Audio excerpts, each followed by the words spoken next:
কোটি কোটি টাকার সম্পদ হাতিয়ে নেওয়ার অভিযোগ সাবেক কৃষিমন্ত্রী আব্দুস শহীদের বিরুদ্ধে।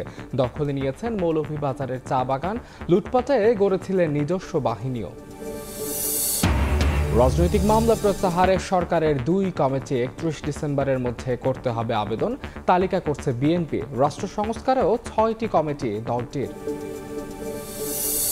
রপ্তানির পরিমাণ চাঁদপুর ঘাটের একদিনের আমদানিরও কম, দাবি বাণিজ্য উপদেষ্টার। দেশে দাম বাড়ালে ব্যবস্থার হুঁশিয়ারি প্রাণী সম্পদের। এবং কয়লা ভিত্তিক তাপবিদ্যুৎ কেন্দ্র যেন গলার কাঁটা, ক্ষতিকারক উপাদানে দূষণের কবলে পটুয়াখালী বাঁশের বিস্তীর্ণ অঞ্চল। প্রাণ প্রকৃতিতে তৈরি হয়েছে মারাত্মক স্বাস্থ্য ঝুঁকি।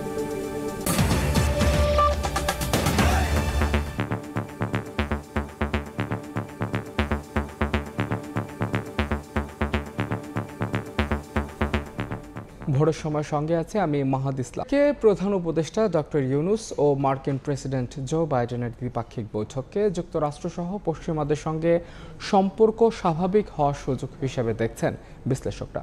শেখ হাসিনার সরকারের পতনকে ক্ষতি হিসেবে না দেখে বাংলাদেশের মানুষের চাওয়াকে সম্মান করলে ভারতের সঙ্গেও সম্পর্ক স্বাভাবিক হবে বলে মনে করছেন বিশ্লেষকরা। বিশ্লেষকরা বলছেন, গত ১৫ বছরে ভারতের সঙ্গে সমতার ভিত্তিতে সম্পর্ক ছিল না বাংলাদেশের। শেখ হাসিনার পতনকে ক্ষতি না মনে করে বাংলাদেশের মানুষের সঙ্গে সংযোগ বৃদ্ধি পার্শ্ববর্তী ২ দেশের কূটনৈতিক সম্পর্ককে স্বাভাবিক করতে পারে। অথরিটেরিয়ান গভর্নমেন্টের এগেইনস্টে, তো সেই গভর্নমেন্টের এগেইনস্টে আমরা মানুষ আন্দোলন করে সেটাকে পতন ঘটিয়েছি। এখন ভারত সেটাকে নিজের গায়ে নেওয়ার তো কোনো অর্থ আমি যুক্তিসঙ্গত কারণ দেখি না। বাংলাদেশের মানুষের প্রত্যাশাটাকে যদি ভারত বুঝতে চেষ্টা করে, সমতার ভিত্তিতে আমরা আমাদের সম্পর্ক চালিয়ে যেতে পারি, এবং সেটা ভারতের দিক থেকেও কিছু চাহিদা থাকবে, আমার দিক থেকেও কিছু চাহিদা থাকবে। যুক্তরাষ্ট্রের সঙ্গে প্রকাশ্য দূরত্ব ছিল শেখ হাসিনা সরকারের। গণতন্ত্র ও মানবাধিকার ইস্যুতেই এ দূরত্ব সৃষ্টি হয় বলে মনে করেন সাবেক এই রাষ্ট্রদূত। জাতিসংঘ সাধারণ অধিবেশনের সাইডলাইনে মার্কিন প্রেসিডেন্ট জো বাইডেনের সঙ্গে বৈঠক হওয়ার কথা রয়েছে প্রধান উপদেষ্টা ডক্টর মোহাম্মদ ইউনূসের। পশ্চিমাদের সঙ্গে বাংলাদেশের তিক্ততার সম্পর্ক দূর করা সম্ভব বলে মনে করছেন বিশ্লেষকরা। গণতান্ত্রিক প্রক্রিয়ার জন্য তারা যে বক্তব্য বা যে কথাগুলো বলতো, সেই কথাগুলোকে আমরা গ্রাহ্য করিনি আগে। এখন এই গণতান্ত্রিক প্রক্রিয়াতে যাওয়ার জন্য যে সংস্কার কার্যক্রম হচ্ছে, সেই কার্যক্রমকে তারা সমর্থন করছে। নিউ ইয়র্কে পাকিস্তানের প্রধানমন্ত্রীর সঙ্গেও বৈঠক হবে ডক্টর ইউনূসের। ২ দেশের কূটনৈতিক সম্পর্ক স্বাভাবিকতায় ফিরবে বলে মনে করছেন সাবেক এই রাষ্ট্রদূত। তবে ৭১ প্রশ্নে পাকিস্তানের ক্ষমা চাওয়ার বিষয়টিও পাশ কাটানোর কোনো সুযোগ নেই। তারা যেখানে অপরাধ করেছে, সেই দায়টা তারা স্বীকার করতে হবে। সেটা কিন্তু আমাদের সেই ৭১ সাল থেকে ৭২ সাল থেকে আজও পর্যন্ত সেই বক্তব্য আমাদের কিন্তু জারি আছে। আপনি ২ দেশের স্বাভাবিক সম্পর্ক বজায় রেখেই সেটা তুলতে হবে। দলীয় রাজনৈতিক স্বার্থ বিবেচনা না করে সামনের দিনে বাংলাদেশের কূটনৈতিক সম্পর্কের ভিত্তি পারস্পরিক স্বার্থ সংশ্লিষ্ট হবে বলে আশা করেন বিশ্লেষকরা। এমন মর্যাদা সম্পন্ন। তাজওয়ার মাহমিদ, সময় সংবাদ, ঢাকা। এদিকে জাতিসংঘ সাধারণ পরিষদের ৭৯তম অধিবেশনে যোগ দিতে আজ যুক্তরাষ্ট্রে যাচ্ছেন প্রধান উপদেষ্টা ডক্টর মোহাম্মদ ইউনূস। প্রধান উপদেষ্টার ৫ দিনের কর্মসূচি নিয়ে বিস্তারিত জানাতে নিউ ইয়র্ক থেকে সরাসরি যুক্ত হচ্ছেন সহকর্মী হাসানুজ্জামান সাকি। সরাসরি যাচ্ছে তার কাছে। সাকি, ধন্যবাদ। অন্তর্বর্তীকালীন সরকারের প্রধান উপদেষ্টা ডক্টর মোহাম্মদ ইউনূস তিনি দায়িত্ব গ্রহণ করার পর, অর্থাৎ ক্ষমতায় আসার পর প্রথমবারের মতো কিন্তু এই বিদেশ সফর, এবং তিনি ক্ষমতা গ্রহণ করার পরে এই অন্তর্বর্তীকালীন সরকার ক্ষমতা গ্রহণ করার ১.৫ মাসের মাথায় সারা বিশ্বের সবচেয়ে বড় বিশ্ব নেতাদের যে সম্মেলন, সেই জাতিসংঘের সাধারণ অধিবেশন শুরু হয়েছে। স্বাভাবিকভাবেই এই অধিবেশন নিয়ে এবং এখানে ডক্টর মোহাম্মদ ইউনূসের অংশগ্রহণ, এবং তিনি বিশ্ব নেতাদের উদ্দেশ্যে এই বাংলাদেশ সরকারের বাংলাদেশের যে পালাবদল, ক্ষমতার পালাবদল হলো, সেই বাংলাদেশের পালাবদল এবং বর্তমান বাংলাদেশ নিয়ে কি বলবেন সে নিয়ে কিন্তু বিশাল আগ্রহের জায়গা তৈরি হয়েছে। এবং আমার কাছে যে রাষ্ট্রীয় সফরসূচি রয়েছে সেই মোতাবেক আমরা দেখতে পাচ্ছি যে এখন থেকে কিছুক্ষণ আগেই তিনি জাতিসংঘের সাধারণ পরিষদের ৭৯তম অধিবেশনে যোগ দেওয়ার জন্য নিউ ইয়র্কের উদ্দেশ্যে তিনি ঢাকা ত্যাগ করেছেন। কাতার এয়ারওয়েজে তিনি একটি বাণিজ্যিক ফ্লাইটে তার নিউ ইয়র্কে এসে পৌঁছানোর কথা রয়েছে। আগামীকালকে অর্থাৎ স্থানীয় সময়ে আগামীকাল যে দিনটি আসছে সোমবার, সেই সোমবার রাত 10:30 তিনি এসে পৌঁছাবেন এবং তারপর তিনি যেখানে তার যে আবাসস্থল সেই আবাসস্থলে তিনি সরাসরি আসবেন এবং সেই আবাসস্থলেই কিন্তু এখন এই মুহূর্তে আমি দাঁড়িয়ে আছি, অর্থাৎ গ্র্যান্ড হায়াত হোটেলের আমি সেখানে উপস্থিত রয়েছি। ইতিমধ্যে আমি দেখেছি যে ডক্টর মোহাম্মদ ইউনূসের অর্থাৎ প্রধান উপদেষ্টার যে অগ্রবর্তী দল, সেই অগ্রবর্তী দলের অনেকেই কিন্তু এই হোটেলে এসে অবস্থান করছেন। সো এইখানে এই অধিবেশনের ফাঁকে তার যে বাইডেনের সঙ্গে তার যে দ্বিপাক্ষিক বৈঠক এবং সেখানে তিনি 27শে সেপ্টেম্বর তিনি জাতিসংঘের অধিবেশনে ভাষণ দেবেন, সেই সব বিষয়ে আসলে নিয়ে কথা বলার জন্য আমি আমার আজকের অতিথি হিসেবে পেয়েছি হিউম্যান কনসার্ন ইউএসের সিইও মাসুম মাহবুব। আমি প্রথমেই আপনাকে বলবো, একটু কাছাকাছি আসবেন, আমি আপনাকে একটু বলবো যে বাইডেনের সফর তো রয়েছেই, তার আগে আমি আপনার কাছে জানতে চাই যে সাইড লাইনে প্রধান উপদেষ্টার অনেক গুরুত্বপূর্ণ মিটিং রয়েছে এবং সেই সফরটি আপনি কিভাবে দেখছেন? ধন্যবাদ আপনাকে। আসলে প্রফেসর ইউনূস এখন বাংলাদেশের যে অন্তর্বর্তীকালীন সরকারের প্রধান হিসেবে আসছেন, এই জাতিসংঘের সাধারণ অধিবেশনে কিন্তু ডক্টর ইউনূস খুব নতুন না। উনি এর আগেও অনেকবার এসেছেন, অনেক সাইড ইভেন্টে উনি পার্টিসিপেট করেছেন, এখানে স্পিচ দিয়েছেন, কিন্তু এবারে ব্যাপারটা একটু সম্পূর্ণ অন্যরকম। এবারে উনি আসছেন বাংলাদেশের অন্তর্বর্তীকালীন সরকারের প্রধান হিসেবে। এই জন্যই আগ্রহের জায়গাটা তৈরি হয়েছে সর্বমহল থেকে, বিভিন্ন রাষ্ট্রপ্রধান, বিভিন্ন সংস্থা, বিভিন্ন বড় বড় যে দাতা সংস্থা আছে, তাদের সব জায়গা থেকে একটা আগ্রহের তৈরি হয়েছে এবং সেই জায়গা থেকেই আমরা অধীর আগ্রহে অপেক্ষা করছি যে আসলে উনার এই সফর থেকে আসলে বাংলাদেশ কি অর্জন করবে। জি, উনি তো কালকে আসছেন 23 তারিখে স্থানীয় সময় রাতের বেলায়, পরদিন 24শে সেপ্টেম্বর তিনি জাতিসংঘের সাধারণ পরিষদের যে মূল পর্ব সেখানে উদ্বোধনী পর্বে তিনি থাকবেন এবং ওই দিনই অধিবেশনের ফাঁকে মার্কিন প্রেসিডেন্ট জো বাইডেনের সঙ্গে তিনি দ্বিপাক্ষিক বৈঠক করবেন। এটি বিরল ঘটনা এই বৈঠকটি বলা যায়। সেই বৈঠকে কি বিষয়ে আলোচনা হতে পারে বলে আপনার মনে হয়? আমার মনে হয় যে বাংলাদেশের এই বর্তমান পরিস্থিতিতে ডক্টর ইউনূস সবচেয়ে বেশি প্রাধান্য দেবেন বাংলাদেশের অর্থনীতি। বাংলাদেশের অর্থনীতিকে কিভাবে আরও চাঙ্গা করা যায়, এইটা তার এজেন্ডার ভিতরে থাকবে যখন বাইডেনের সাথে আলোচনা হবে এবং পরবর্তীতে এটা অন্যান্য ডিপার্টমেন্টগুলো কথা বলবে। বাট আমার কাছে যেটা মনে হয় যে বাংলাদেশের বিভিন্ন ঋণ চুক্তিগুলো আছে সেগুলো নিয়ে হয়তো আলোচনা করবেন, তারপর জিএসপি সুবিধাটা নিয়ে কথা হতে পারে আমার কাছে মনে হচ্ছে। এবং সবচেয়ে আরেকটা বড় যে জিনিস যেটা আমার কাছে মনে হয় যে বাংলাদেশে যে আপনার আমাদের প্রায় 14 থেকে 15 লাখ রোহিঙ্গা যে বাংলাদেশে রয়েছে 2017 সাল থেকে, আপনি জানেন এটা তো বড় একটা সমস্যা, এটা একটা বিরাট বড় সমস্যা এবং এটা বাংলাদেশের অর্থনীতির উপর একটা বড় একটা বার্ডেন। তো আমার কাছে যেটা মনে হচ্ছে শুধু এটা একটা বড় ইস্যু হবে এই আলোচনায় বাইডেনের সাথে, শুধু তাই না, এবং জাতিসংঘের অন্যান্য অঙ্গ সংগঠনগুলো এটা নিয়ে আলোচনা করবে ডক্টর ইউনূসের সাথে এবং আমি আশা করি এখান থেকে একটা খুব ভালো সহায়তা বাংলাদেশ পাবে এই রোহিঙ্গা ক্রাইসিসকে কিভাবে মোকাবেলা করা যায় কিভাবে, কারণ এটা যদি এভাবে চলতেই থাকে এটা দিন দিন এটার আকার বড় হচ্ছে এবং সহায়তা কমে যাচ্ছে আরো। জি, আপনাকে ধন্যবাদ মাসুম মাহবুব। আপনি শুনছিলেন যে এই হিউম্যান কনসার্ন ইউএসএ তারা কিন্তু বাংলাদেশের অর্থনৈতিক এবং উন্নয়ন কর্মকাণ্ডের সঙ্গে এই যুক্তরাষ্ট্র ভিত্তিক এনজিওটি যুক্ত রয়েছে এবং তারা সহ এখানকার যারা সুশীল সমাজ, সাধারণ মানুষ সবাই কিন্তু এই অন্তর্বর্তীকালীন সরকার প্রধানের যে নিউ ইয়র্কে আগমন, সেই আগমনের জন্য অধীর আগ্রহে তাকে অভ্যর্থনা জানানোর জন্য অপেক্ষা করছেন। এই ছিল আমার কাছে আগামীকালকে যে প্রধান উপদেষ্টা আসবেন, সেই প্রধান উপদেষ্টা আসার আগে এই তার সফরসূচি নিয়ে যে মানুষের মধ্যে আগ্রহ তৈরি হয়েছে এবং তারা কি ভাবছেন বাইডেন ইউনূস বৈঠক নিয়ে, তার সর্বশেষ পরিস্থিতি। আপনাকে ধন্যবাদ। হাসানুজ্জামান সাকি, সময় সংবাদ, প্রধান উপদেষ্টার আবাসস্থল grand Hyatt hotel, new York. প্রধান উপদেষ্টার যুক্তরাষ্ট্র সফর প্রসঙ্গে জানতে সরাসরি যুক্ত ছিলাম নিউ ইয়র্কে। এদিকে যুক্তরাষ্ট্রের কোয়াডের শীর্ষ সম্মেলনের ফাঁকে ভারত ও জাপানের প্রধানমন্ত্রীর সঙ্গে আলাদা বৈঠক করেছেন মার্কিন প্রেসিডেন্ট জো বাইডেন। মোদির সঙ্গে বৈঠকে বাংলাদেশ প্রসঙ্গে কথা হয়েছে বলে নিশ্চিত করেছেন ভারতের পররাষ্ট্র সচিব, তবে এ বিষয়ে বিস্তারিত কিছু জানাননি তিনি। এদিকে দক্ষিণ ও পূর্ব চীন সাগরের পরিস্থিতি নিয়ে গভীর উদ্বেগ জানিয়ে যৌথ বিবৃতি দিয়েছে কোয়াড নেতারা।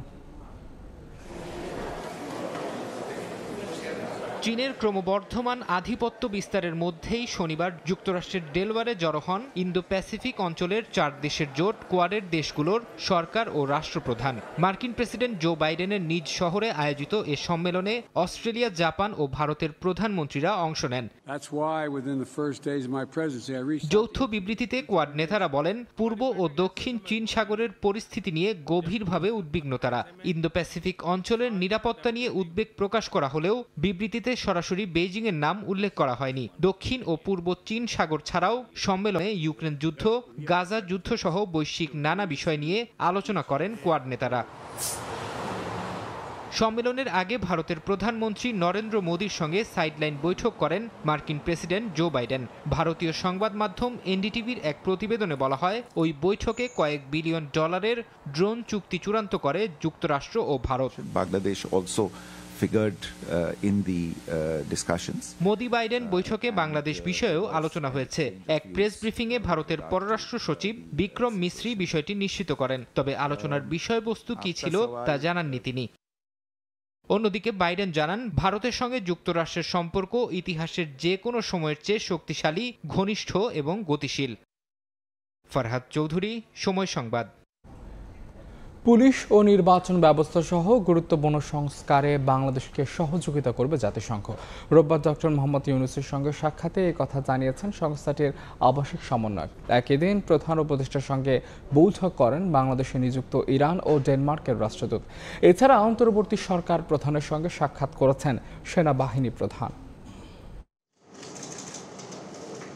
অন্তর্বর্তী সরকারের প্রধান উপদেষ্টা ডক্টর মোহাম্মদ ইউনূসের সঙ্গে রোববার তাঁর কার্যালয়ে সৌজন্য সাক্ষাৎ করেন সেনাপ্রধান ও বাংলাদেশে নিযুক্ত বেশ কয়েকজন কূটনীতিক। এদিন প্রধান উপদেষ্টার সঙ্গে বৈঠক করেন বাংলাদেশে নিযুক্ত জাতিসংঘের আবাসিক সমন্বয়কারী গোয়েন লুইস। সাক্ষাতে প্রধান উপদেষ্টাকে তিনি জানান, পুলিশ ও নির্বাচন ব্যবস্থা সহ প্রধান প্রতিষ্ঠানগুলোর সংস্কার এবং বন্যা পুনর্বাসন ব্যবস্থাপনায় বাংলাদেশকে সহযোগিতা করবে জাতিসংঘ।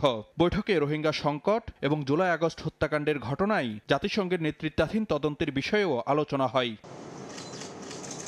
একই দিন প্রধান উপদেষ্টার সঙ্গে সৌজন্য সাক্ষাৎ করেন বাংলাদেশে নিযুক্ত ইরানের রাষ্ট্রদূত মানসুর চাভুসি। বৈঠকে অন্তর্বর্তী সরকারের প্রতি ইরানের সমর্থন ও সহযোগিতা থাকবে বলে জানান রাষ্ট্রদূত। আগ্রহ প্রকাশ করেন ব্যবসা, বাণিজ্য, সংস্কৃতি, জ্বালানি, শিক্ষা, স্বাস্থ্য সহ অর্থনৈতিক ক্ষেত্রে দ্বিপাক্ষিক সম্পর্ক আরও এগিয়ে নিতে। এদিন ডক্টর মোহাম্মদ ইউনূসের সঙ্গে সাক্ষাৎ করেন বাংলাদেশে নিযুক্ত ডেনমার্কের রাষ্ট্রদূত ক্রিস্টান ব্রিক্স মোলার। এ সময় শ্রম খাতের সংস্কার, ম্যানগ্রোভ গবেষণা ও ছাত্র জনতার আন্দোলনে গুরুতর আহতদের চিকিৎসায় ডেনমার্কের সহযোগিতা চান প্রধান উপদেষ্টা। বৈঠকে আহতদের সহায়তা ও অন্তর্বর্তী সরকারের সংস্কার এজেন্ডায় সহযোগিতার আগ্রহ প্রকাশ করেন ডেনমার্কের রাষ্ট্রদূত। এদিন সকালে প্রধান উপদেষ্টার কার্যালয়ে সরকার প্রধান ডক্টর মোহাম্মদ ইউনূসের সঙ্গে সৌজন্য সাক্ষাৎ করেন সেনাবাহিনী প্রধান জেনারেল ওয়াকারুজ্জামান। ফারুক ভাইয়া, রবিন, সময় সংবাদ, ঢাকা। বাংলাদেশের সঙ্গে সম্পর্ক দৃঢ় করতে চায় ভারত। রোববার গুলশানে বিএনপির সঙ্গে বৈঠকে জানালেন ঢাকায় নিযুক্ত ভারতীয় হাইকমিশনার প্রণয় ভার্মা। তিস্তা সহ অভিন্ন সব নদীর পানির ন্যায্য হিস্সা আর সীমান্ত হত্যা বন্ধে কার্যকরী পদক্ষেপ নেওয়ার আহ্বান বিএনপির। দীর্ঘ 9 বছর পর গুলশানে বিএনপি চেয়ারপারসনের রাজনৈতিক কার্যালয়ে ঘণ্টাব্যাপী বৈঠক করেন ভারতীয় হাইকমিশনার সহ প্রতিনিধি দল। দীর্ঘ 9 বছর পর বিএনপি নেতৃবৃন্দের সঙ্গে ভারতীয় হাই কমিশনারের বৈঠক। রোববার বিকেল 4টার দিকে গুলশানে বিএনপি চেয়ারপারসনের রাজনৈতিক কার্যালয়ে আসেন ঢাকায় নিযুক্ত ভারতীয় হাই কমিশনার প্রণয় ভার্মা, সঙ্গে উপ হাই কমিশনার প্রভন বাদে। বিএনপি মহাসচিব মির্জা ফখরুল ইসলামের নেতৃত্বে বৈঠকে উপস্থিত ছিলেন দলের স্থায়ী কমিটির সদস্য সালাউদ্দিন আহমেদ, ভাইস চেয়ারম্যান নিতাই রায় চৌধুরী ও আন্তর্জাতিক বিষয়ক কমিটির সদস্য শামা ওবায়েদ। ঘণ্টাব্যাপী বৈঠক শেষে গণমাধ্যমের মুখোমুখি হন বিএনপি মহাসচিব। মির্জা ফখরুল বলেন, বাংলাদেশের সঙ্গে সম্পর্ক দৃঢ় করতে চায় ভারত। আগামীতে দুই দেশের মধ্যকার সম্পর্ক আরও গভীর করতে আগ্রহী দিল্লি। ভারত বাংলাদেশের মধ্যে যে সম্পর্ক, সেই সম্পর্ককে আরও কীভাবে গভীর করা যায়, দৃঢ় করা যায়, সেই বিষয়ে আলোচনা হয়েছে। বিশেষ করে এই পরিবর্তনের পরে নতুন যে অন্তর্বর্তীকালীন সরকার আছে তাদের সঙ্গে তারা ইতিমধ্যেই যোগাযোগ করেছেন, কথা বলছেন। আমাদের সঙ্গে BNP as a political party, আমাদের সঙ্গেও তারা তাদের দেশের রাজনৈতিক দলগুলোর যে সম্পর্ক সেটাকে দৃঢ় করতে চান, এই অবস্থা তারা তৈরি করছে। এই সম্পর্কের মধ্যে আরো কি করে সুস্থতা, আরো পজিটিভিটি কি করে নিয়ে আসা যায় সেই বিষয়টার উপরে তারা কাজ করতে আগ্রহী। বৈঠকে তিস্তাসহ অভিন্ন সব নদীর পানির ন্যায্য হিস্যা আর সীমান্ত হত্যা বন্ধে ভারতকে কার্যকরী পদক্ষেপ নেওয়ার আহ্বান জানিয়েছেন বিএনপি মহাসচিব। আমাদের পানি সমস্যার কথা বলেছি এবং সেগুলো দ্রুত সমাধান হওয়া দরকার, সেই কথাগুলো বলেছি। আমাদের সীমান্তে হত্যা বন্ধ করার প্রয়োজন, সেই কথাগুলো আমরা তাদেরকে বলেছি। সেই সঙ্গে আমাদের যে আপনার সিকিউরিটি যে বিষয়টা আছে বোথ দ্য কান্ট্রিজ, সেটা নিয়ে আমরা কথা বলেছি। তারা বলেছেন যে তারা এই বিষয়গুলো সজাগ এবং তারা চেষ্টা করছেন দ্রুততার সঙ্গে সেই সমস্যাগুলো কীভাবে সমাধান করা যায়। সবশেষ 2015 সালের 10 ডিসেম্বর গুলশানে বিএনপি চেয়ারপারসন বেগম খালেদা জিয়ার সঙ্গে বৈঠক করেছিলেন তৎকালীন ভারতীয় হাই কমিশনার পঙ্কজ শরণ। মার্জিয়া মুমু, সময় সংবাদ, ঢাকা। ফিরিয়ে আনার ষড়যন্ত্র চলছে বলে মন্তব্য করেন বিএনপির সিনিয়র যুগ্ম মহাসচিব রুহুল কবির রিজভী। রোববার বিকেলে যশোর চৌরাস্তা মোড়ে স্বেচ্ছাসেবক দলের গণসমাবেশে প্রধান অতিথির বক্তব্যে কথা বলেন তিনি। পুনরুত্থান ঘটানোর চেষ্টা করবে, কারণ যে কথাটি এখানে নেতারা বলেছেন, প্রশাসনে, পুলিশে, বিভিন্ন জায়গায় তাদের লোক এখনো দূরীভূত হয়নি, তাদের লোকরা নিশ্চুপ নেই। তার মানে একটা কৃত্রিম অরাজকতা তৈরি করে শেখ হাসিনার প্রত্যাবর্তনের একটা পথ সুগম করার প্রচেষ্টা চালানো হচ্ছে, এবং সেই ক্ষেত্রে কারা কারা মদত দিচ্ছেন সেটাও আপনারা জানেন। দেশ নিয়ে ষড়যন্ত্র চলছে বলে মন্তব্য করেছেন ইসলামী আন্দোলনের বাংলাদেশের সিনিয়র নায়েবে আমির মুফতি সৈয়দ মোহাম্মদ ফয়জুল করিম। রোববার বিকেলে ব্রাহ্মণবাড়িয়ায় গণসমাবেশে প্রধান অতিথির বক্তব্যে কথা বলেন তিনি। এ সময় আগামী নির্বাচনে হাত পাখা প্রতীককে বিজয়ী করার আহ্বানও জানান মুফতি সৈয়দ মোহাম্মদ ফয়জুল করিম। সমাবেশে কেন্দ্রীয় ছাড়াও জেলা শাখার বিভিন্ন পর্যায়ের নেতাকর্মীরা বক্তব্য রাখেন। পূর্ব নির্ধারিত সমাবেশকে কেন্দ্র করে কানায় কানায় পরিপূর্ণ হয়ে ওঠে পৌর মুক্ত মঞ্চ ময়দান। আজকে এই দেশ নিয়ে ষড়যন্ত্র চলতেছে। আপনি দেখুন পার্বত্য অঞ্চলের অবস্থা কি। পার্বত্য অঞ্চলের কিছু বিচ্ছিন্নবাদীরা স্বাধীনতা ঘোষণা করতে চায়। আমি সরকারকে বলবো, কঠোর হস্তে তাদেরকে দমন করুন, কঠোর হস্তে নিয়ন্ত্রণ করুন। আমি অন্তর্বর্তী সরকারকে বলবো, সাহসিকতার সাথে দেশ পরিচালনা করেন, বাঘের মতো দেশ চালান, মাথা নত করবেন না, সাহস হারাবেন না। যদি বৈষম্য না করেন, বাংলাদেশের প্রত্যেকটা মানুষ আপনার সাথে থাকবে। দুর্গাপুজো উপলক্ষে ভারতে ইলিশ রফতানির বিষয়টি পুরোপুরি বাণিজ্য মন্ত্রণালয়ের জানিয়ে উপদেষ্টা ফরিদ আক্তার জানিয়েছেন, বাজারে দাম বাড়ানো হলে কঠোর ব্যবস্থা নেবে সরকার। এদিকে অর্থ বাণিজ্য উপদেষ্টা ডক্টর সালেউদ্দিন আহমেদ বলেছেন, রফতানির পরিমাণ চাঁদপুর ঘাটে একদিনের আমদানিরও কম, এতে দেশের বাজারে প্রভাব পড়বে না। দেশের বাজারে আকাশ ছোঁয়া দামে বিক্রি হচ্ছে ইলিশ। বাড়তি দামের কারণে জাতীয় মাছের স্বাদ নেয়া সাধ্যের বাইরে চলে যাচ্ছে নিম্ন ও মধ্যবিত্তের। এর মধ্যেই দুর্গাপূজা উপলক্ষে ভারতে 3000 মেট্রিক টন ইলিশ রফতানির অনুমোদন দিয়েছে বাণিজ্য মন্ত্রণালয়। শনিবার এ বিষয়ে প্রজ্ঞাপন দেওয়ার পরেই শুরু হয় আলোচনা। বিষয়টি নিয়ে রোববার সচিবালয়ে মৎস্য ও প্রাণী সম্পদ উপদেষ্টাকে প্রশ্ন করেন সাংবাদিকরা। তিনি জানান, বাণিজ্য মন্ত্রণালয়ের রফতানির সিদ্ধান্তে বাজারে প্রভাব পড়লে ব্যবস্থা নেবে সরকার। বাণিজ্য মন্ত্রণালয় স্বাধীনভাবে এটা তারা দিয়েছেন এবং তারা একটা অনুরোধের প্রেক্ষিতে দিয়েছেন। যদি দাম বাড়ে, সে দাম বাড়ার ব্যাপারে অবশ্যই আমাদেরকে ব্যবস্থা নিতে হবে। এদিকে অর্থ মন্ত্রণালয়ে এক ব্রিফিংয়ে অর্থ ও বাণিজ্য উপদেষ্টা ডক্টর সালেউদ্দিন বলেন, সর্বোচ্চ পর্যায়ের সিদ্ধান্তেই ইলিশ রপ্তানির অনুমোদন। ভারতে যে পরিমাণ ইলিশ পাঠানো হচ্ছে তা চাঁদপুর ঘাটের একদিনের আহরণের পরিমাণও না হওয়ায় প্রভাব পড়বে না বাজারে। 5,30,000 মেট্রিক টন ইলিশ হয়, এটা একদিনেরও একটা চাঁদপুর ঘাটের একদিনেরও কম। এটা আমি মনে করি এটা ডিসিশন হয়েছে, এটা গ্রেটার ইন্টারেস্টে। হ্যাঁ, কিছু লোকের অসুবিধা হতে পারে, বাট আমি মনে করি না এটা একটা বিরাট একটা কিছু ক্ষতিকারক। আমার মনে হয় আরও লং রানে আপনার জন্য একটা পজিটিভ বিষয় হয়েছে। বাণিজ্যিক দিক তো সুবিধা আছে, এক্সপোর্ট ফরেন পাবো তো আমরা কিছু। এর আগে সকাল থেকে IMF প্রতিনিধি দল, ফ্রান্স ও দক্ষিণ কোরিয়ার রাষ্ট্রদূত এবং ইফাদের কান্ট্রি ডিরেক্টরের সঙ্গে আলাদাভাবে বৈঠক করেন অর্থ উপদেষ্টা। পরে তিনি জানান, বাংলাদেশের কারিগরি সহায়তায় আগ্রহী ফ্রান্স, এছাড়া কৃষি খাত ও দীর্ঘমেয়াদে ঋণ সুবিধা দিতে চায় ইফাদ ও দক্ষিণ কোরিয়া সরকার। কাজল আব্দুল্লাহ, সময় সংবাদ, ঢাকা। ও অনিয়ম দুর্নীতি করে মৌলভীবাজারে চা বাগান দখল করে কোটি কোটি টাকার সম্পদ হাতিয়ে নেওয়ার অভিযোগ উঠেছে সাবেক কৃষিমন্ত্রী ও জাতীয় সংসদের হুইপ মৌলভীবাজার 4 আসনের সাবেক এমপি আব্দুস শহীদের বিরুদ্ধে। নিজ সংসদীয় এলাকায় গড়ে তুলেছেন দুর্নীতি ও লুটপাটের বাহিনীও। তবে সরকারি বিভিন্ন প্রতিষ্ঠানের কর্মকর্তারা বলছেন আইনি সহায়তার মাধ্যমে সম্পদ উদ্ধারে কাজ চলছে। শাহ অলিদুর রহমানের পাঠানো তথ্য, মোহাম্মদ ইয়ারুব আহমদের ছবিতে রিপোর্ট। চা বাগান অধ্যুষিত মৌলভীবাজারের শ্রীমঙ্গল ও কমলগঞ্জ উপজেলা নিয়ে গঠিত মৌলভীবাজার 4 আসন। এই আসনেই টানা 6 বারের নির্বাচিত সংসদ সদস্য ছিলেন সাবেক হুইপ ও কৃষিমন্ত্রী এম.এ. শহীদ।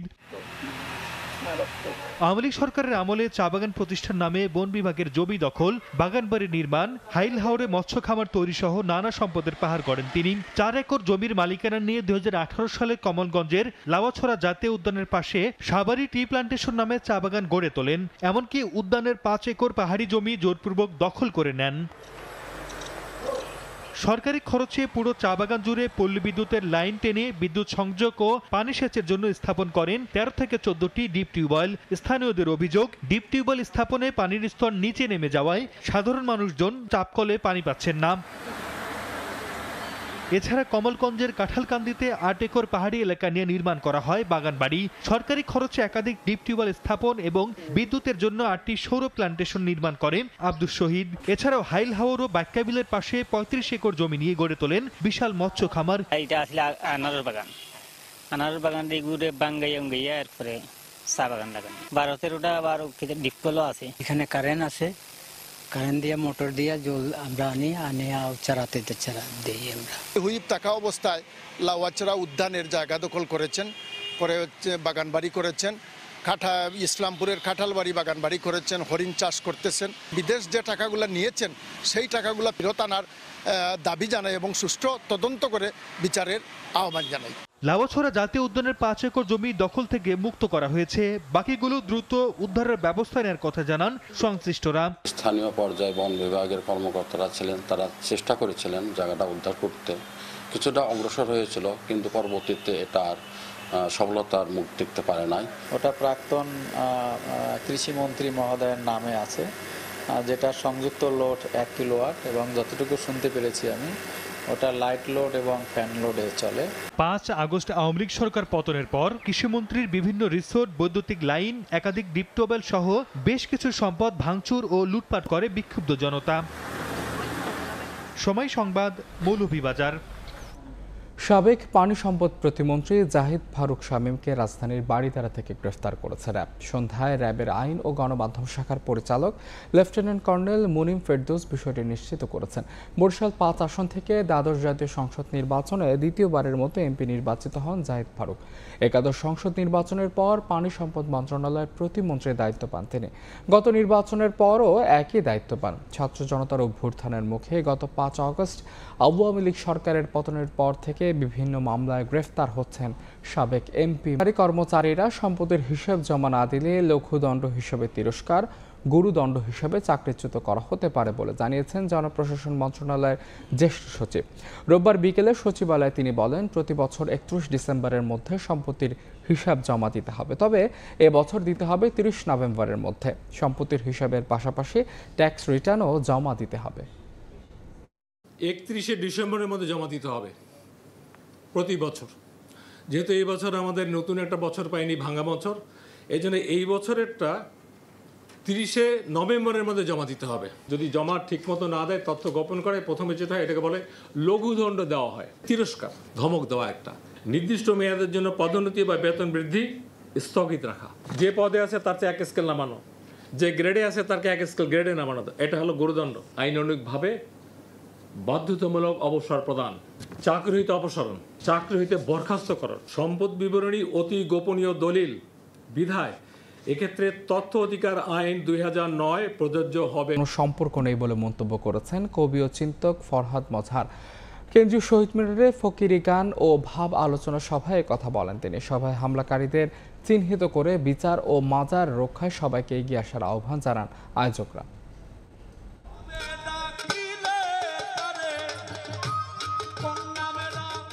স্রষ্টাকে কাছে পাওয়ার এই আকুতি ফকির লালন শাহর বাণীতে ভাববাদী এমন গানের সুরে উঠে আসে পরম সত্তার সঙ্গে মিলনের চিরবাসনা। আধ্যাত্মিক মুক্তি ও মানবতার জয়গান গেয়েছেন যেসব সুফি, সাধু, গুরু, বাউল ফকিরেরা, তাদের মাজার ও ধর্মীয় সাংস্কৃতিক স্থাপনায় সম্প্রতি চালানো হয় হামলা। প্রতিবাদে কেন্দ্রীয় শহীদ মিনারে রোববার বিকেলে জড়ো হন বাউল শিল্পীরা। ফকিরি গান ও ভাব আলোচনায় জানান মাজার ভাঙার প্রতিবাদ।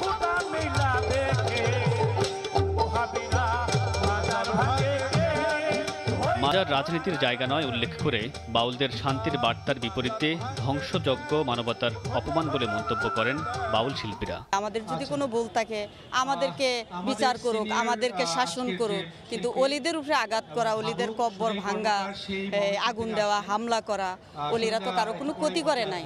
মরে যাব তো মাজারকে ছাড়বো না। আলোচনায় মাজার নিয়ে বিতর্কের বিষয়ে কথা বলেন কবি ও চিন্তক ফরহাদ মজহার। ধর্মের নামে অধর্মের কাজ না করার আহ্বান জানান তিনি। মাজার ভাঙছেন যারা, এই মাজার ভাঙার বিরুদ্ধে প্রতিবাদ করতে এসেছি।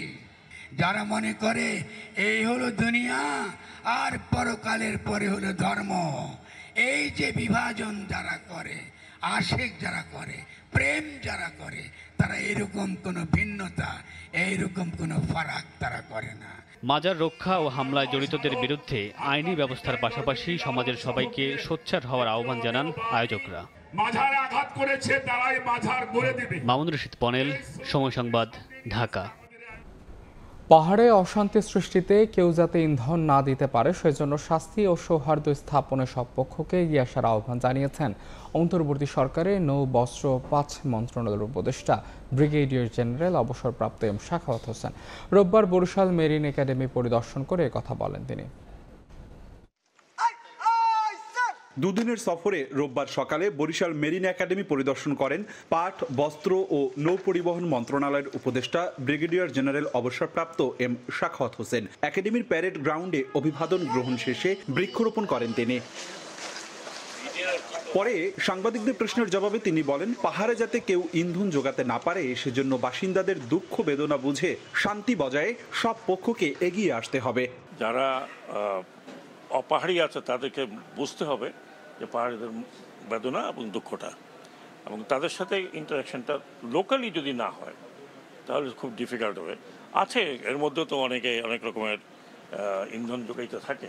আমি মনে করি এটা সমাজের দায়িত্ব, শুধুমাত্র সরকারের দায়িত্ব তা না, এবং মিলেমিশে থাকাটা হলো বেটার। নৌ, বস্ত্র ও পাট মন্ত্রণালয়ে দুর্নীতিতে রীতিমতো সাগর চুরি হয়েছে বলে জানান এই উপদেষ্টা। সব ধরনের অনিয়ম ও দুর্নীতি প্রতিরোধে দেশবাসীর কাছে সহায়তা চান তিনি। অন্তর্বর্তীকালীন সরকার মব জাস্টিসের পক্ষে নয় জানিয়ে গুরুত্ব দেন আইন শৃঙ্খলা পরিস্থিতি নিয়ন্ত্রণের উপরও। আমি যা দেখেছি এটাকে সাগর চুরি বলা যায় না, প্রশান্ত মহাসাগরীয় চুরির জায়গাগুলো হয়েছে প্রচুর। এই লাস্ট 15 বছর যে গভর্নমেন্ট ছিল, পুরো কি বলবো, কি শব্দ পাচ্ছি না, এবং পুরো সিস্টেম খারাপ করে গেছে, অলমোস্ট ফিনিশড। এখন আমরা ট্রাই করতেছি যে আস্তে আস্তে যদি জানা যায় 15 বছরের কাজ তো 1 বছরে বা 15 মাসে বা 2 বছরে বা 3 বছরে করা সম্ভব না। এটা হতে পারে না। It has to be law and order এবং আইনের মধ্যে চলতে হবে সবাইকে। যদি না চলে তার বিরুদ্ধে শক্ত অ্যাকশন নেওয়া উচিত। বাংলাদেশের মেরিনদের আন্তর্জাতিক অঙ্গনে গ্রহণযোগ্যতা বাড়াতে প্রয়োজনীয় পদক্ষেপ গ্রহণ করা হচ্ছে জানিয়ে দুবাই ও সিঙ্গাপুর অ্যাম্বাসিতে 2টি নতুন পদ সৃষ্টি করা হচ্ছে বলেও জানান উপদেষ্টা এম শাখাওয়াত হোসেন। অপূর্ব অপু, সময় সংবাদ, বরিশাল। মৌসুমের শেষ সময়ে পর্যটকদের ভিড় বরিশালের বিল অঞ্চল সাতলায়। ফুলের উপর লাল রঙের ঝিলিক আর প্রকৃতির নিপুণ সৌন্দর্য দেখতে ভোর থেকে ছোট ছোট নৌকায় বিলে ঘুরে বেড়ান প্রকৃতিপ্রেমী পর্যটকরা। তবে যোগাযোগ ব্যবস্থার উন্নয়নের পাশাপাশি পর্যটন কর্পোরেশনের বিশ্রামাগার চালুর দাবি স্থানীয়দের। সুজয় দাসের ছবিতে অপূর্ব অপুর রিপোর্ট।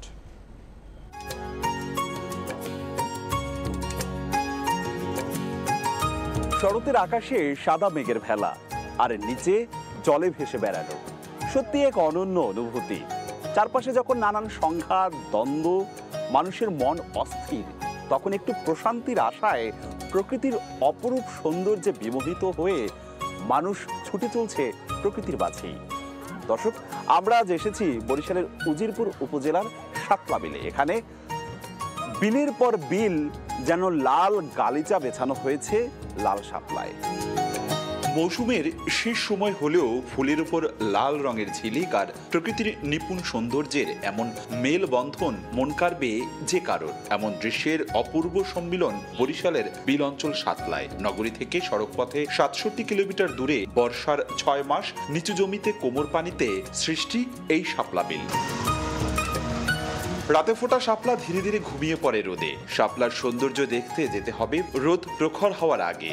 ভোর থেকে ছোট ছোট নৌকায় করে বিলে ঘুরে বেড়াতে শুরু করেন প্রকৃতিপ্রেমীরা। এখানে অনেক কথা শুনেছি যে অনেক সুন্দর জায়গা, তো শেষ পর্যন্ত আমরাও আসলাম। প্রথমবার আসছি সাতলায়, অনেক ভালো লাগতেছে। লাল শাপলার বিল এই যে একটা স্বর্গরাজ্য মনে হয়। স্থানীয়রা জানান যোগাযোগ ব্যবস্থার উন্নয়নের পাশাপাশি পর্যটন কর্পোরেশনের বিশ্রামাগারটি চালু হলে পর্যটক আরো বাড়বে। পাশাপাশি বিলের শাপলা বাজারে বিক্রি করে লাভবান হবে কৃষকরা। ধারাটা সমন্বয় করে এবং সবার সাধ্যের ভিতরে নিয়ে আসে, তাহলে পর্যটকদের জন্য সুবিধা হয়। এটা অনেক বড় একটা পর্যটন কেন্দ্র হতে পারে যদি আসলে প্রশাসন এটার দিকে সুদৃষ্টি দেয়। প্রায় ১০,০০০ একর আয়তনের জলাভূমিতে বছর জুড়ে শাপলা ফুল ফোটে, তবে জুলাই থেকে অক্টোবর পর্যন্ত এর সমারোহ থাকে সবচেয়ে বেশি। অপূর্ব অপু, সময় সংবাদ, বরিশাল। বিদ্যুৎ কেন্দ্র যেন গলার কাঁটা হয়ে দাঁড়িয়েছে পটুয়াখালীবাসীর জন্য। পরিবেশ দূষণ এবং জীববৈচিত্র্য, বনাঞ্চল ও মৎস্য সম্পদের ক্ষতি নিয়ে শঙ্কিত উপকূলের বাসিন্দারা। পরিবেশবাদীরা বলছেন, কয়লা থেকে কার্বন ডাইঅক্সাইড, বিষাক্ত সালফার, সীসা ও ভারী ধাতু নির্গমনের ফলে ভবিষ্যতে বিদ্যুৎ কেন্দ্রের আশেপাশে বিস্তীর্ণ অঞ্চলে তৈরি হয়েছে মারাত্মক স্বাস্থ্য ঝুঁকি। তবে কর্তৃপক্ষের দাবি, পরিবেশের ক্ষতি না করে নির্মাণ করা হয়েছে বিদ্যুৎ কেন্দ্র।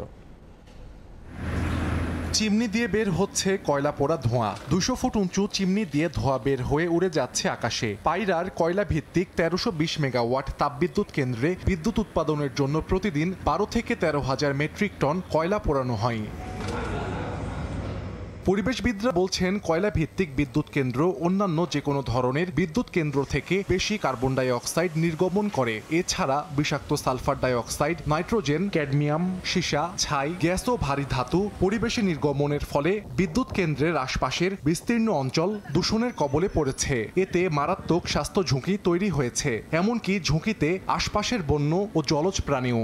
উপর থেকে দেখলে মনে হবে ডেভেলপমেন্ট, কিন্তু ভিতর থেকে একটা বড় ধরনের ডিস্ট্রাকশন। এটি শুধুমাত্র হেলথ ইস্যুস না, এলাকার ক্রাইম রেট থেকে শুরু করে টোটাল বায়োডাইভার্সিটির উপরে এর একটা বিরূপ প্রতিক্রিয়া আছে। যদিও কর্তৃপক্ষ শুরু থেকেই বলে আসছে, পরিবেশের ক্ষতি না করে করা হয়েছে বিদ্যুৎ কেন্দ্র।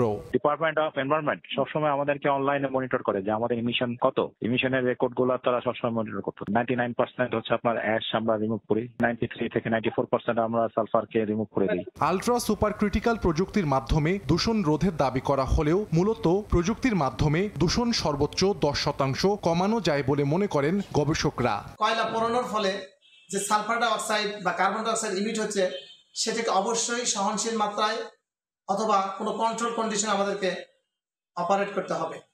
অন্যথায় এই অঞ্চলের জলস্থল ও পরিবেশের উপর বিরূপ প্রভাব পড়বে। বাংলাদেশ ও চীনের যৌথ বিনিয়োগে ২০১৭ সালে পটুয়াখালীতে নির্মাণ করা হয় পায়রা তাপবিদ্যুৎ কেন্দ্র। এর ২ বছর পর ২০১৯ সালে এর পাশেই নির্মাণ করা হয় আরএনপিএল তাপবিদ্যুৎ কেন্দ্র। সময় সংবাদ, পটুয়াখালী। আগামী ১৫ দিনের মধ্যে ডিম মুরগির বাজারে সিন্ডিকেটকারীদের বিরুদ্ধে ব্যবস্থা নিতে আলটিমেটাম দিয়েছে বাংলাদেশ পোল্ট্রি অ্যাসোসিয়েশন বিপিএ। দাবি না মানলে সব খামার বন্ধ করে দেওয়ার হুঁশিয়ারি দিয়েছে সংগঠনটি। তাদের সঙ্গে আলোচনা না করে ডিম মুরগির দাম নির্ধারণ করা হয়েছে বলে দাবি সংগঠনটি। তাদের দাবি, এতে ভোক্তার মতো ভোগান্তিতে পড়েছেন খামারিরাও। বাজারকে স্থিতিশীল করার লক্ষ্যে 15 সেপ্টেম্বর নতুন করে ডিম মুরগির দাম নির্ধারণ করে দেয় অন্তর্বর্তীকালীন সরকার। তবে দাম নির্ধারণের আগে আলোচনায় নেওয়া হয়নি কোনো প্রান্তিক খামারিকে, এমন অভিযোগ বাংলাদেশ পোল্ট্রি অ্যাসোসিয়েশন বিপিএর। কর্পোরেট সিন্ডিকেটকারীদের কথা অনুযায়ী ডিম মুরগির দাম নির্ধারণ করা এবং উৎপাদন খরচ বাড়িয়ে বাজার অস্থির করার অভিযোগ এনে তার প্রতিবাদে রোববার কাকরাইলে আইডিইবি ভবনে সংবাদ সম্মেলন করে সংগঠনটি। এ সময় সংগঠনের সভাপতি সুমন হাওলাদার বলেন, মুরগির বাচ্চা ও খাবারের দাম আগে নির্ধারণ করে পরে মুরগি ও ডিমের দাম নির্ধারণ করতে হবে। আমার উৎপাদন খরচ দ্বিগুণ, পোল্ট্রি ফিড মুরগির বাচ্চার দাম বেঁধে না দিয়ে আপনি মুরগি এবং ডিমের দাম বেঁধে দিচ্ছেন। কর্পোরেট কোম্পানির 1 কেজি মুরগির উৎপাদন খরচ 130 টাকা, আমার 1 কেজি মুরগির উৎপাদন খরচ 170 টাকা। কর্পোরেট সিন্ডিকেটকারীদের বিরুদ্ধে 15 দিনের মধ্যে ব্যবস্থা না নেওয়া হলে এবং নতুন করে ডিম মুরগির দাম নিয়ে আলোচনায় না বসলে প্রান্তিক পর্যায়ের সব খামার বন্ধ করে দেওয়ার হুঁশিয়ারি দেন সংগঠনটির নেতারা। 15 দিনের ভিতরে এই সিন্ডিকেটের হোতাদের ধরতে হবে। যদি এখনই সিন্ডিকেটকে বন্ধ করা না যায়, এদেরকে শাস্তির আওতায় নেওয়া না যায়, তবে সামনে কিন্তু ডিম মুরগি হবে বড় লোকের পণ্য। সংবাদ সম্মেলন শেষে এসব দাবি নিয়ে জাতীয় প্রেস ক্লাবের সামনে মানববন্ধন করে বাংলাদেশ পোল্ট্রি অ্যাসোসিয়েশন। জিন্নাতারা জশোয়া, সময় সংবাদ, ঢাকা। ভারতে 3000 টন রফতানির খবরে মুন্সিগঞ্জের মীর কাদিম হাটে চড়া দামে বিক্রি হচ্ছে ইলিশ। এই মুহূর্তে সেখানে আছেন রিপোর্টার নাসির উদ্দিন উজ্জ্বল, সরাসরি যাচ্ছে তার কাছে। উজ্জ্বল, ভারতে ইলিশ রপ্তানির খবরে কিন্তু ইলিশের যে বাজার সেটি কিন্তু আগুন অবস্থা, এবং এখানকার যে ইলিশ বিক্রেতা যারা রয়েছেন, আড়তদার রয়েছেন, তারা বলছেন যে 3000 মেট্রিক টন ইলিশ যে রপ্তানি হবে পূজার আগে, সেই কারণে কিন্তু মোকাম থেকে যেখান থেকে তাদের ইলিশ আসে এখানে, সেখানে কিন্তু কেজিতে সব ধরনের ইলিশের দাম বেড়েছে। তারা বলছেন যে একদিনের ব্যবধানে গেলকাল যে ইলিশ 1 কেজি ওজনে সেটি 1550 টাকা পর্যন্ত বিক্রি হয়েছে, সেটি কিন্তু আজকে 1700 টাকা পর্যন্ত অবস্থা। এবং ভোরে এক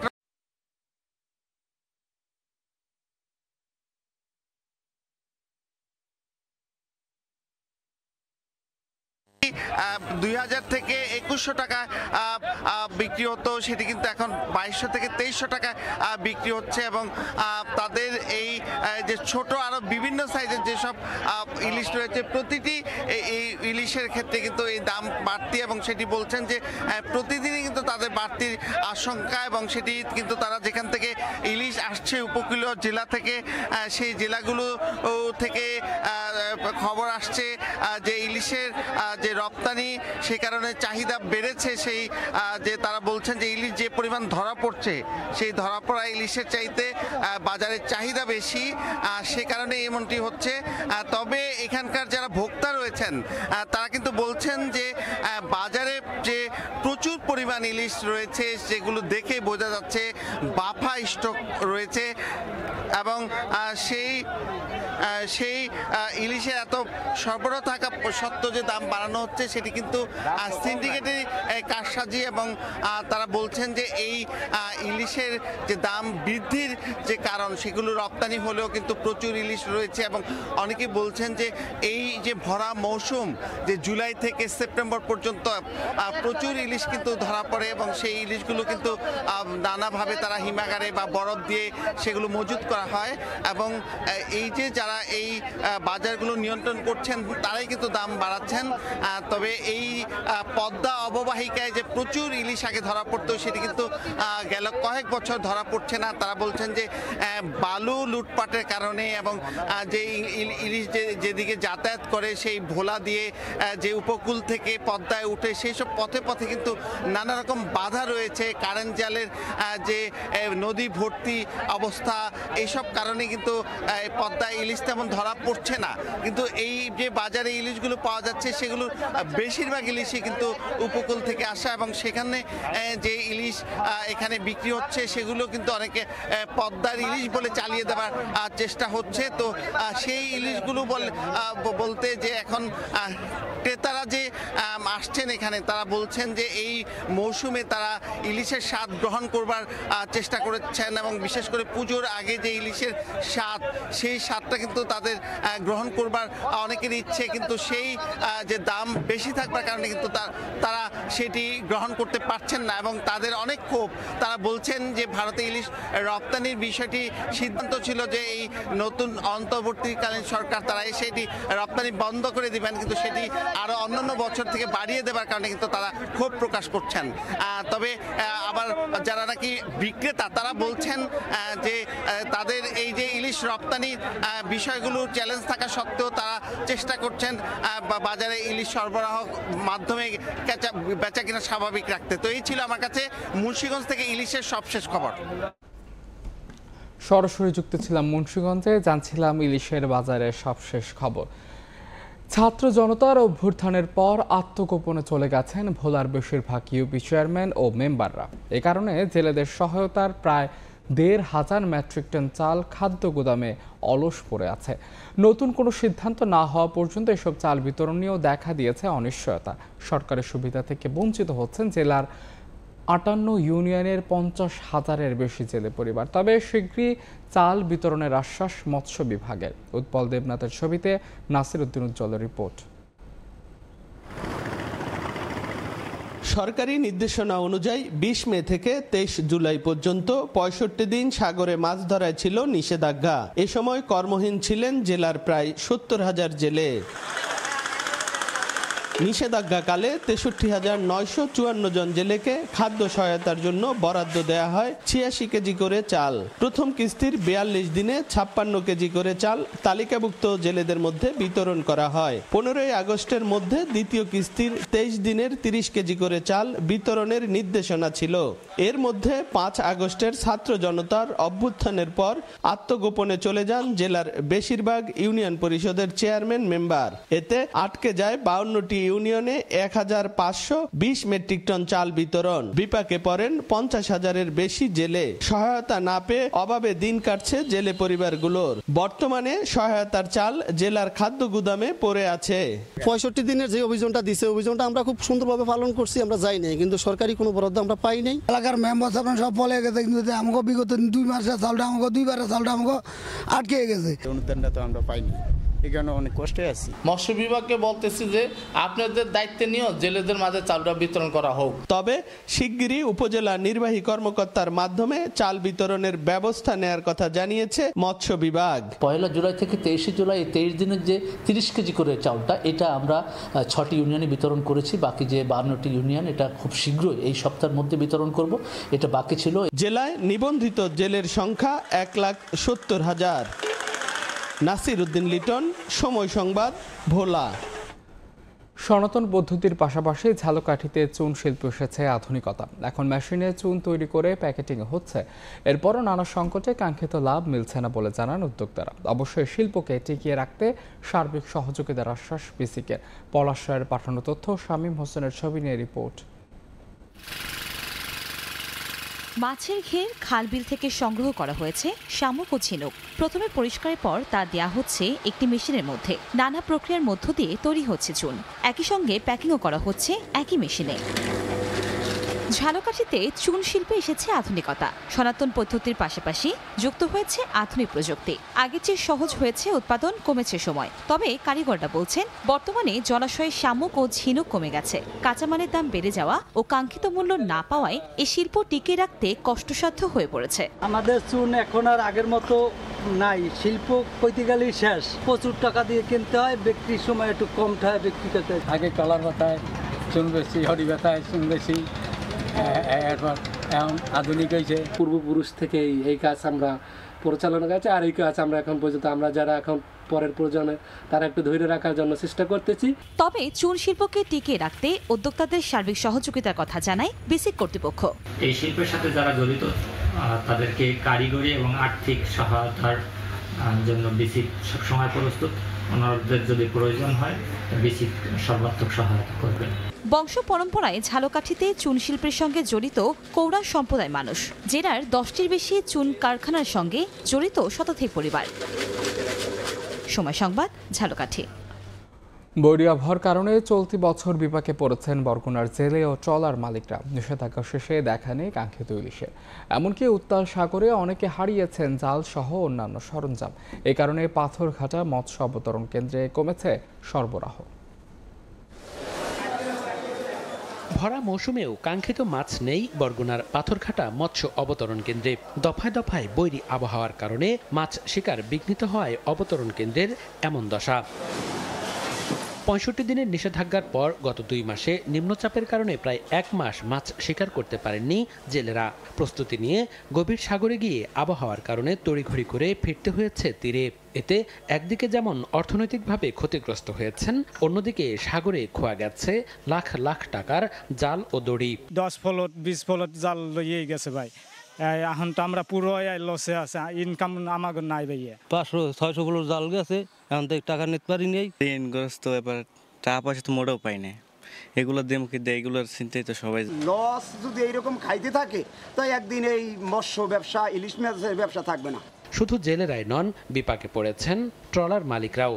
3 থেকে 3.5 লাখ টাকা খরচ করে প্রতিবার সাগরে ট্রলার পাঠালেও উঠছে না খরচের টাকায়, আর মাছের সরবরাহ কমায় বেড়েছে দাম। একের পর এক বৈরী আবহাওয়ার কারণে জেলেরা খালি হাতে ফেরত আসছে, ফলে অত্র অবতরণ কেন্দ্রে মাছের অবতরণও কমে গেছে। বড় একটা বোট পাঠাইতে 3 লক্ষ টাকা খরচ হয় কমপক্ষে, কিন্তু আসে খালি হাতে। বেচে কত 14,000 20,000। এই বেচলে তো মালিকও থাকে না, জেলেরাও থাকে না। বরগুনায় নিবন্ধিত 37,000 জেলে রয়েছেন, যার মধ্যে সমুদ্রগামী জেলের সংখ্যা 27,000। সময় সংবাদ, বরগুনা। রাজধানীতে বেড়েছে গাড়ির চাপ, বিভিন্ন সড়কে অবাধে চলছে রিক্সা। যানবাহনের এমন যত্রতত্র চলাচলের কারণে সড়কে বেড়েছে দুর্ভোগ। এই নিয়ে আছে পাল্টাপাল্টি অভিযোগ। পুলিশ বলছে সাধারণ মানুষের উচিত আইনের প্রতি শ্রদ্ধাশীল হওয়ার। এদিকে সংস্কার করে উন্নত দেশের মতো ট্রাফিক ব্যবস্থাপনা করা হবে বলে জানিয়েছেন ক্রীড়া উপদেষ্টা। যানজটে নাকাল নগরবাসী, ট্রাফিক সিগন্যালে চলে যাচ্ছে ঘন্টার পর ঘন্টা। সড়কে গাড়ির যত্রতত্র চলাফেরা, রিক্সা যেন মরার উপর খাড়ার ঘা। এমন বাস্তবতায় ট্রাফিক পুলিশের দিকে অভিযোগের তীর। আগে যেরকম ট্রাফিক ব্যবস্থা অনেকটা ভালো ছিল, এখন ওইরকম নাই। 20 মিনিট দাঁড়িয়ে থাকতে হয় রোদের মাধ্যমে ভাই, এটা ঠিক না মনে হচ্ছে আমার মনে হয় সিস্টেমটা চেঞ্জ করা উচিত।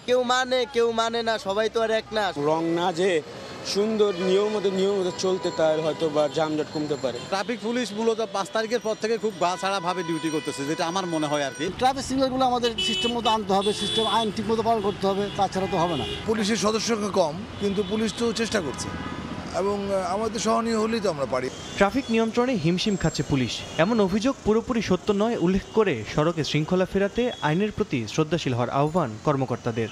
আমরা সিগন্যাল দেওয়ার চেষ্টা করছি, অনেকে হয়তো ওভারলোড করার চেষ্টা করছে, বাট আমরা তাদের আইনে আওতা আনছি। আমাদের কার্যকলাপে কোনো আমাদের গাছড়া ভাব বা যেটা বললেন, এটা কোনো সম্ভাবনাই আমাদের নাই। আমাদের আপ্রাণ চেষ্টা থাকবে আপনাদের সময় মতন আপনাদের স্মুথলি আপনাদের গন্তব্যে পৌঁছে দেওয়ার, শুধু আপনাদের সহযোগিতা কাম্য করছি আমরা।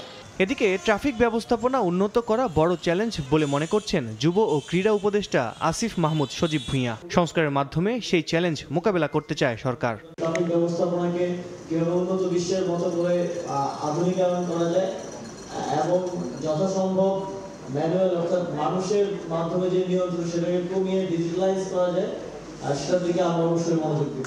সামাজিক সচেতনতা বাড়াতে যুবকদের এগিয়ে আসার আহ্বান যুব ও ক্রীড়া উপদেষ্টার। আল কাসির, সময় সংবাদ, ঢাকা। ভোরের সময় আরও থাকছে চেন্নাইয়ে বাংলাদেশের অসহায় আত্মসমর্পণে বিস্মিত ভারতের সাবেক ক্রিকেটাররা মুগ্ধ পেসারদের পারফরম্যান্সে শেষ টেস্টে আরও প্রতিদ্বন্দ্বিতার আশা। বাগেরহাটে মণ্ডপে মণ্ডপে ব্যস্ত সময় পার করছেন প্রতিমা কারিগররা। দেবীকে শৈল্পিক রূপ দিচ্ছেন তারা। সনাতন ধর্মাবলম্বীদের সবথেকে বড় ধর্মীয় উৎসব শারদীয় দুর্গাপূজায় প্রতিটি মণ্ডপে নিরাপত্তা জোরদার করা হবে বলে জানিয়েছেন জেলা পুলিশের শীর্ষ কর্মকর্তারা।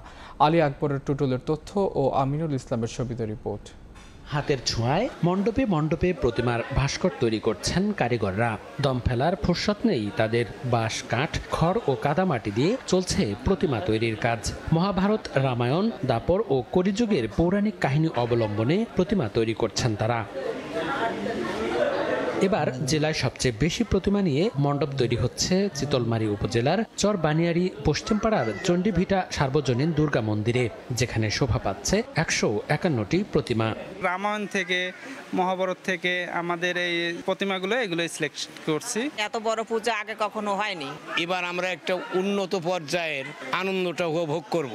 ধর্ম বর্ণ নির্বিশেষে সকলের জন্যই কিন্তু এই পূজাটা আমরা আয়োজন করেছি। তো সবাইকে আমি সাদর আমন্ত্রণ জানাচ্ছি। প্রতিটি পূজা মণ্ডপে 3 স্তর বিশিষ্ট সার্বক্ষণিক পুলিশি টহল ব্যবস্থা জোরদার করা হবে বলে জানান জেলা পুলিশের শীর্ষ কর্মকর্তা। আমরা নিয়মিত মনিটর করছি, আশা করছি কোনো সমস্যা হবে না, এবং যখন আমাদের ষষ্ঠী মাধ্যমে আমাদের শারদীয় দুর্গোৎসব শুরু হবে তখন আমাদের 3 স্তর বিশিষ্ট নিরাপত্তা ব্যবস্থা আছে। বাগেরহাটের 9 উপজেলায় 534টি মণ্ডপে দুর্গাপূজা অনুষ্ঠিত হবার কথা রয়েছে। গণঅভ্যুত্থানের পর প্রথম নির্বাচনে বামপন্থী প্রেসিডেন্ট পেল শ্রীলঙ্কা। দ্বিতীয় দফায় ভোট গণনায় চূড়ান্ত ফলে জয় পেয়েছেন কুমারা দিশানায়কে। দেশটির প্রথম বামপন্থী রাষ্ট্রপ্রধান আজ শপথ নিতে পারেন।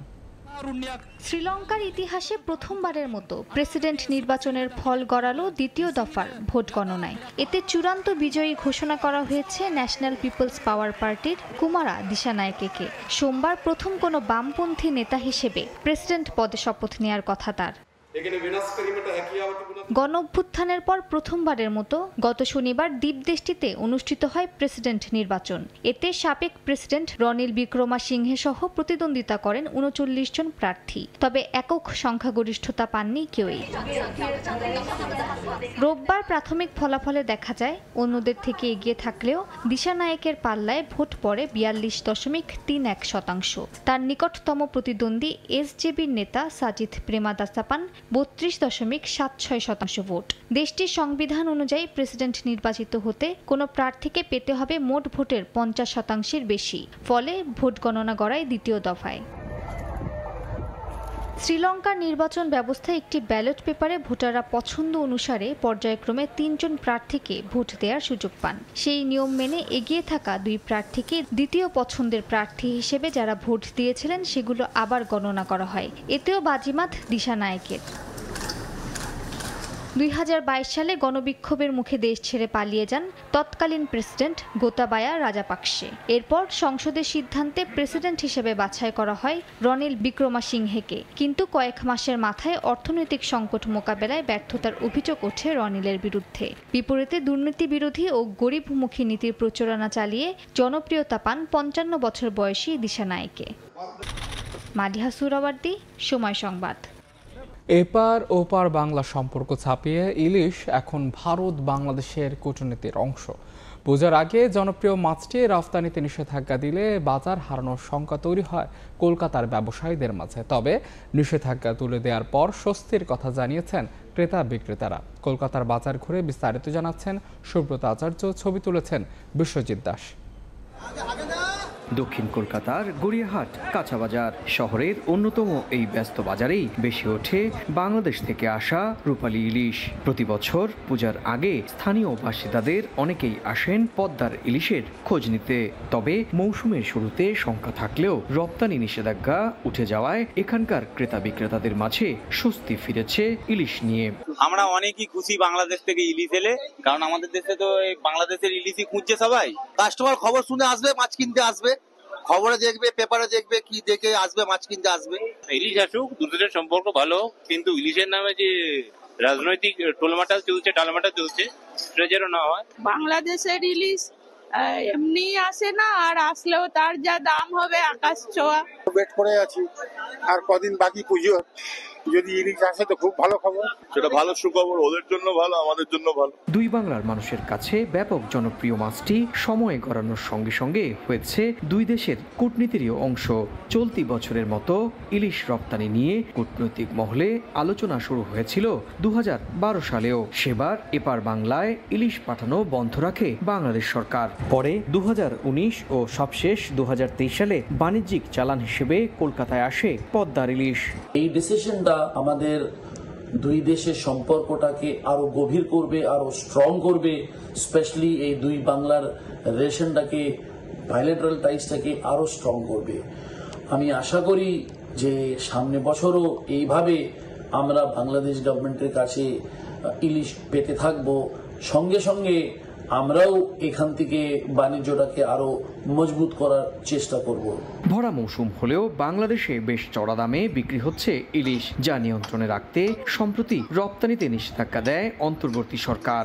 এর পরিপ্রেক্ষিতে 9 সেপ্টেম্বর দেশটির সরকারের কাছে আমদানির অনুমতি চেয়ে আবেদন করে ভারতের ফিশ ইম্পোর্টার্স অ্যাসোসিয়েশন। এরই ভিত্তিতে 21 সেপ্টেম্বর 3000 মেট্রিক টন ইলিশ রপ্তানির অনুমোদন দেয় বাণিজ্য মন্ত্রণালয়। সুব্রত আচার্য, সময় সংবাদ, ভারত। 2025 সালে পবিত্র হজ ও ওমরাহ পালনে নতুন নির্দেশনা দিয়েছে সৌদি আরব। 65 বছরের বেশি বয়সী ও কঠিন রোগে আক্রান্তদের হজ করতে না যাওয়ার অনুরোধ জানিয়েছে দেশটির স্বাস্থ্য মন্ত্রণালয়। সৌদি আরব থেকে আরিফুর রহমানের প্রতিবেদন। হজ ও ওমরা পালনের জন্য প্রতি বছর লাখ লাখ মুসলমান সৌদি আরবে আসেন। বিশ্বের বিভিন্ন দেশের শিশু কিশোর থেকে শুরু করে বয়োবৃদ্ধ সবাই মহান আল্লাহর সান্নিধ্য অর্জন এবং ইসলামের বিধান পরিপালনের জন্য হজ পালন করেন। তাদের নিরাপত্তা ও স্বাস্থ্যসেবা নিশ্চিতে পর্যাপ্ত ব্যবস্থাপনা থাকে সৌদি সরকারের পক্ষ থেকে। এরপরও দেশটির প্রাকৃতিক আবহাওয়া বৈচিত্র্য মানিয়ে নিতে না পারায় মৃত্যুবরণ করেন অনেকে। 2025 সালের হজ ও ওমরা পালনের জন্য বিশেষ নির্দেশনা দেওয়া হয়েছে। সৌদির স্বাস্থ্য মন্ত্রণালয় বলেছে, যাদের বয়স 65 বছর বা তারও বেশি কঠিন রোগে আক্রান্ত, যেমন হৃদরোগ, কিডনি, শ্বাস প্রশ্বাসজনিত সমস্যা, ডায়াবেটিস, রোগ প্রতিরোধ ক্ষমতা কম, ক্যান্সার এবং 12 বছরের কম বয়সী শিশু, তাদের হজ ও ওমরা পালনের পরিকল্পনা বাদ দেওয়া উচিত। দেশটির কর্তৃপক্ষ বলছে, আগামী বছরও হজ হবে গ্রীষ্মকালের প্রখর রোদ ও গরমের মধ্যে। এজন্য যাদের শরীর সুস্থ তাদেরকে হজে যাওয়ার অনুরোধ জানানো হয়েছে। চলতি বছর হজ করতে 25 লাখের বেশি মুসল্লি একত্রিত হন সৌদি আরবে। এদের মধ্যে প্রায় 1300 মুসল্লির মৃত্যু হয়, যাদের বেশিরভাগের প্রাণ গেছে অতিরিক্ত গরমের কারণে। আরিফুর রহমান, সময় সংবাদ, সৌদি আরব। জার্মানির প্রাদেশিক নির্বাচনে আবারও চমক দেখিয়েছে দেশটির কট্টর ডানপন্থী রাজনৈতিক দল AfD। তবে রোববার দেশটির ব্র্যান্ডেনবুর্গ অঙ্গরাজ্যের নির্বাচনে social Democratic party SPD 30.7% vote পেয়ে প্রথম স্থান ধরে রাখলেও দ্বিতীয় সর্বোচ্চ 29.5% ভোট পাওয়াটা AfDর জন্য বড় নজির বলছেন অনেকে। জার্মানি থেকে বিস্তারিত জানাচ্ছেন বিচু বড়ুয়া। জার্মানির প্রাদেশিক নির্বাচনে চমক দেখানো অব্যাহত রেখেছে দেশটির সবচেয়ে আলোচিত, সমালোচিত ও চরম রক্ষণশীল এবং উগ্র ডানপন্থী রাজনৈতিক দল হিসেবে পরিচিত alternative for Deutschland AfD। 22 September রোববার বার্লিনের প্রতিবেশী অঙ্গরাজ্য ব্রান্ডেনবুর্গের স্থানীয় নির্বাচনে জার্মান চ্যান্সেলর ওলাফ শলসের নেতৃত্বাধীন social Democratic party SPD 30.7% vote পেয়ে স্থানীয় সরকার পরিচালনা ধরে রাখলেও দ্বিতীয় সর্বোচ্চ 29.6% ভোট পেয়ে দারুণ নজির স্থাপন করে অল্টারনেটিভ ফর ডয়েচল্যান্ড AfD।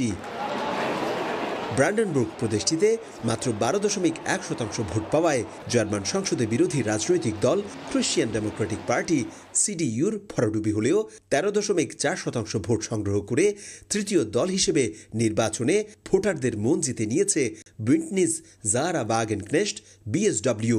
অন্যান্য দলের মধ্যে বামপন্থী দল দি লিঙ্কে মাত্র 3%, ক্ষমতাসীন গ্রিন দল 4.2% এবং বাকি দলগুলো পায় 2.6% ভোট। সরকারি তথ্য অনুযায়ী সর্বোচ্চ 73.5% নাগরিক নির্বাচনে ভোট প্রদান করেন। এর আগে অঙ্গরাজ্য থুইরিংয়েনে 33% এবং মধ্য জার্মানির জাকসেনে সর্বোচ্চ 30% ভোট পায় উগ্র জাতীয়তাবাদী দলটি। 2019 সালে এই অঙ্গরাজ্যের স্থানীয় নির্বাচনেও প্রায় 24% ভোট পেয়েছিল কঠোর এই দলটি। তাই বরাবরের মতোই এবারও AfDর নির্বাচনে ব্যাপক সাফল্যের পেছনে অভ্যন্তরীণ ও আন্তর্জাতিক নানা ইস্যুতে চ্যান্সেলর শলসের নেতৃত্বে 3 দলের জোট সরকারের ব্যর্থতাকেই দায়ী দিচ্ছেন দেশটির সুশীল সমাজ। জার্মানি থেকে বিটু বড়ুয়া, সময় সংবাদ। চেন্নাই টেস্ট বাজেভাবে হারার সঙ্গে আলোচনায় আসছে সাকিব আল হাসানের নামও। প্রশ্ন উঠেছে টেস্ট ম্যাচের জন্য ফুল ফিট তো তিনি, কারণ হেড পজিশন ঠিক রাখতে 2 ইনিংসের পুরোটা সময় সাকিব ব্যাট করেছেন ফিতা কামড়ে। এছাড়াও আঙুলে নতুন করে চোট পেয়েছেন। তাই তো প্রশ্ন উঠেছে টেস্ট ক্যারিয়ার কি শেষের পথে সাকিবের? কানপুরে থাকবেন তো তিনি, সেই উত্তর খোঁজার চেষ্টা করেছেন মাহবুব রিমন।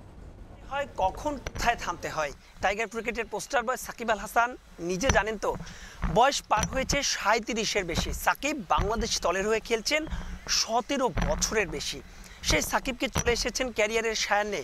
অন্তত তার সাম্প্রতিক পারফরমেন্স কিন্তু তাই বলছে। 70টা টেস্ট ম্যাচ খেলেছেন তিনি, রান করেছেন 4600, উইকেট নিয়েছেন 240টার বেশি। কিন্তু এতটা বাজে সময় গোটা ক্যারিয়ারে কখনো কি পার করেছেন সাকিব আল হাসান?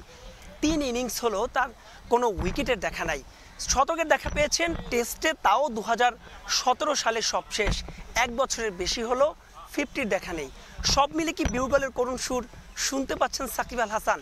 যদিও সাকিব চ্যাম্পিয়ন ক্রিকেটার, তিনি জানেন কখন কিভাবে খেলতে হয়। তবুও সাম্প্রতিক সময় নানা কারণে সাকিবের অস্বস্তি কি বাড়ছে? অন্তত চেন্নাই টেস্ট তো তাই বলে। এই তো যেমন কার্তিক বলেছিলেন সাকিবের সঙ্গে কথা বলে, সাকিব তাকে জানিয়েছেন তার কাঁধে একটা অস্বস্তি রয়েছে, তার চোখের সমস্যা তো পুরনো, তার হাতেও নাকি চোট রয়েছে, তিনি নাকি ব্যথার কারণে বল ঠিকভাবে গ্রিপ করতে পারছেন না। সাকিব কি তবে শতভাগ ফিট? আর একজন আনফিট ক্রিকেটার কি টেস্ট খেলতে পারেন? এমন সব প্রশ্নই ঘুরে ফিরে আসছে ভারতের মাটিতে। এসব বিষয়ে জানতে চাওয়া হলে বাংলাদেশ দলের অধিনায়ক কিন্তু পাশে দাঁড়িয়েছেন সাকিব, এবং তিনি বলছেন এর আগে এমন দুঃসময় পার করেছিলেন সাকিব, কিন্তু এরপর আবার ফিরে এসেছেন দুর্দণ্ড প্রতাপে। ভারতে কি ফিরতে পারবেন সাকিব? তার চাইতেও বড় প্রশ্ন, দ্বিতীয় টেস্টে কি দেখা যাবে টাইগার ক্রিকেটের পোস্টার বয়কে? সব কিছুর উত্তর জানতে তাকিয়ে থাকতে হবে কানপুরে। মাহবুব রিমন, সময় সংবাদ, চিদম্বরম স্টেডিয়াম, চেন্নাই। এই ছিল ভোরের সময়, সঙ্গে থাকুন সময়।